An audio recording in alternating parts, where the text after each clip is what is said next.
Now, I do recognize that I might be at risk of giving the big boys just a little too little respect here.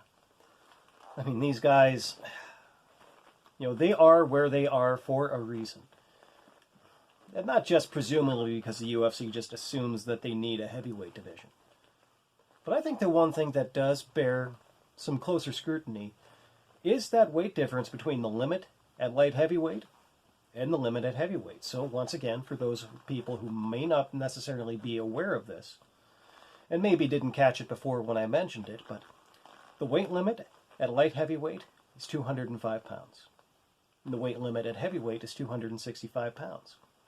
So what does that mean? It means a lot of things. And it doesn't only mean that there are a lot of fighters there where the UFC could go looking for stars. It actually does mean that being in that division, actually being in either one of those two divisions, there is a very steep price to be paid for that, particularly in terms of fighters' health. Let me explain. When there's a 60-pound difference between the weight limit at one particular division and the division that is just under it, I mean, speaking in terms of weight, not speaking in terms of ranking. Personally, I think I might actually prefer the light heavyweight division to the heavyweight division, but that's just me. But basically what that means is that there's a whole schwack of guys that are choosing between two different things. Am I going to go out and put on a whole lot more weight to try to compete at heavyweight, knowing that being right at the top of the limit is probably your best bet to get yourself an advantage in a particular fight? Or am I going to train like a madman to try to constantly cut down to 205 pounds? Either one of those two propositions, you are making some health sacrifices. And that doesn't only exist at MMA, obviously. A lot of people know Evander Holyfield, as the boxing heavyweight champion of the world. But what a lot of people don't know about Evander Holyfield was that when he boxed as an amateur, he didn't box as a heavyweight. He was a cruiserweight. But he was he was what you would call a heavy cruiserweight. And so he was a guy that would basically, it's like if he didn't cut weight, his walking around weight was naturally in heavyweight. And so years and years and years later, when he had that first championship defense against George Foreman, which of course, I mean, most people know George Foreman these days probably more as that friendly guy selling the girls on TV. But he wasn't very friendly in the ring with Evander Holyfield. Of course, Evander, he did win that first fight. But then something very strange happened that night. Before he had even left the arena, Evander Holyfield had a heart attack. He had to be taken to the hospital. So George Foreman, being very opportunistic, what he went out and he told the world was that, I deserve a rematch. I deserve a rematch because even retaining his championship against me was so hard on Evander Holyfield that he had a heart attack. And of course, what the truth was actually quite a bit different from that.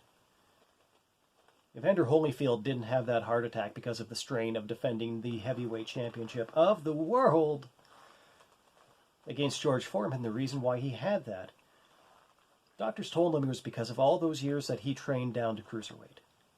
So that's an example of the health sacrifices that some of these fighters are making just to be in the division that they chose. Now, quite frequently in this sport being what this sport is, we see how much damage this sport can do to an individual. Very frequently we see that in the immediacy.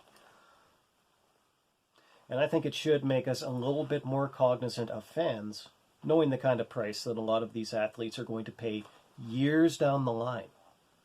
Even years removed from that brutal knockout that you might see, that it was so entertaining to watch and had such immediate impacts on their health. Years later, their health problems could be much more severe. And so that kind of raises a very interesting question. Is this a problem that should be solved? And of course, I think that yes, it is a problem that should be solved. And how do you solve it? Well, I think for the UFC, it's actually quite simple. Maybe the UFC should have a cruiserweight division. Now, correct me if I'm wrong. I believe that in boxing, the cruiserweight weight limit is 225 pounds. Correct me if I'm wrong about that. I think that's what it is.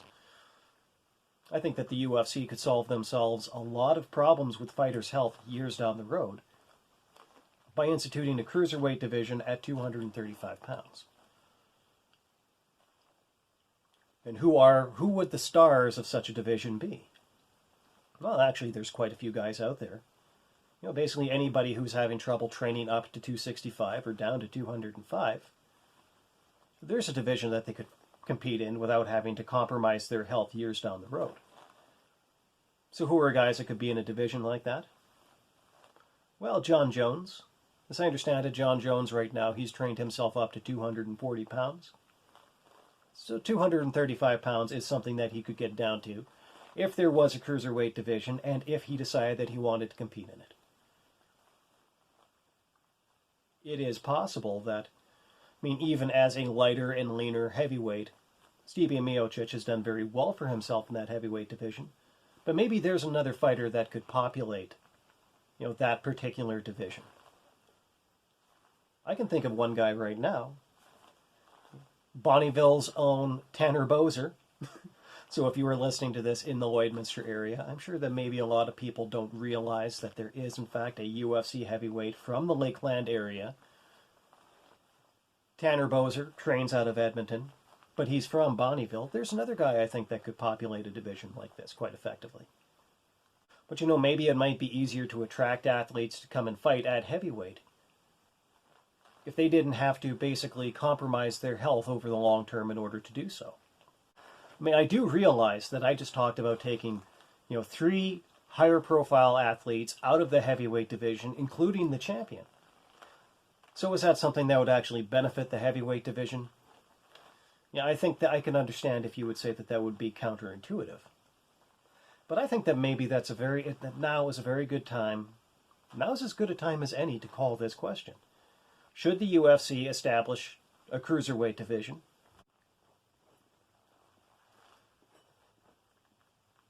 Or is it possible that maybe there's too many championships as it is already? Please do let me know what you think.